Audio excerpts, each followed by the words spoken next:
Good afternoon, Bethel United Methodist Church family, and good afternoon, everyone who's joining us, or joining me. No, it's us, because we're a family. We're all together. I know you guys are watching. Anyway, so I wanted to go back to the crucifixion, to those last moments that Jesus hung there. And as he's crying out and asking God, why have you forsaken me? I really do believe that that was the moment that he could truly identify with us as humans.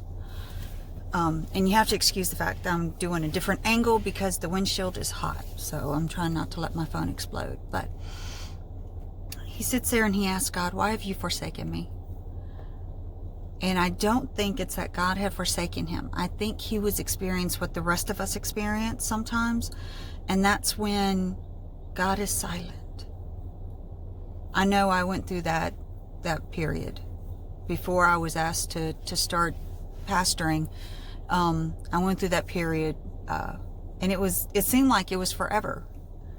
I wandered around like my tumbleweed, but I wandered around wondering and feeling empty, lost, because I felt like God wasn't talking to me anymore. When I first started my faith journey walk at Pineville United Methodist in April of 2004, it was amazing. It's like every time I went to church, every time I sat there in the pew, something else unfolded in front of me. And God was just pouring out love and information. It was amazing.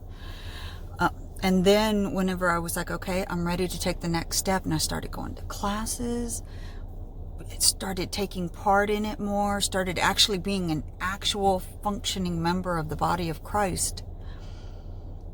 And it was like, whoa, more stuff was being told to me. And I was like, oh my gosh, this is so awesome. You know, all this love that I feel and all this information and all these words and everything else. And I was like, oh, this is amazing. And then about 4 years ago, because in July will be 2 years that I've been pastoring, but about 4 years ago, it all stopped. I couldn't understand why.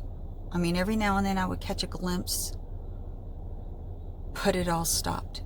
And I was thinking, have I done something? Is God mad at me?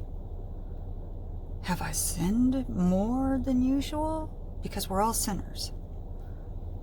Did I do something to offend God that I can't hear him anymore? And it almost makes me want to cry right now thinking about that time frame, because it was so scary and lonely and hard. It was amazingly hard to think that my Father had turned his back on me now and didn't talk to me anymore. So I can't even imagine Christ up on the cross thinking that his Father had left him. And I see us today. And I wonder how many people are feeling like that today because of COVID-19? How many of us, is it Saturday, the day after the crucifixion, every day, when you feel like there's no hope? When you feel like the light has been extinguished? And when you feel like there's nothing left, that this will never end? I'm here to tell you that I know how the story ends, and Sunday's coming. Sunday morning is coming. So hang in there. So for those of you who are tired, those of you who are worn, those of you who feel like Christ has forsaken you, Sunday's coming. The light wasn't extinguished, so hang in there. God has not forsaken us. He's still there.